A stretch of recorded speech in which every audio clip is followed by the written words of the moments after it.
activity level, age, and body mass so that you are not underfeeding your dog or underwatering your dog, because they are true athletes.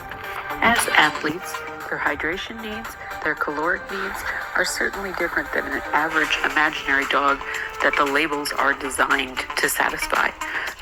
Just as with an athlete or a long-distance runner, the Dogo Argentino has high need for rich, wonderful, calorically appropriate food.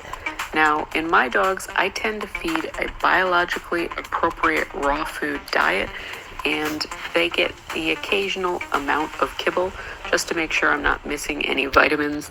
But I really think that feeding a raw diet makes a tremendous difference in the growth and overall strength of your dog. I have seen dogs from litters that I've bred that are so different morphologically once they left my home and went to their new home, and I personally believe that that is entirely based on feeding them primarily a raw diet of muscle meat, organ meat, secreting organs, bone, connective tissue. Of course, bone always needs to be raw. And they do get some kibble. They get an extremely high level of kibble in terms of the quality. But once a dog is fed a raw diet, they just really don't like kibble.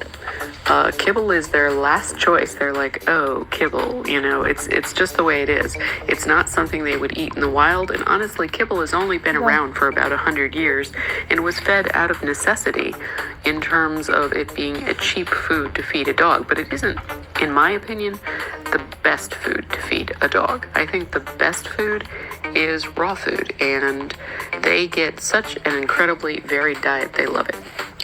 Never underestimate the bad decisions other people will make. Mistake number 6. Unfortunately, a lot of people make really bad decisions where their dogs are concerned.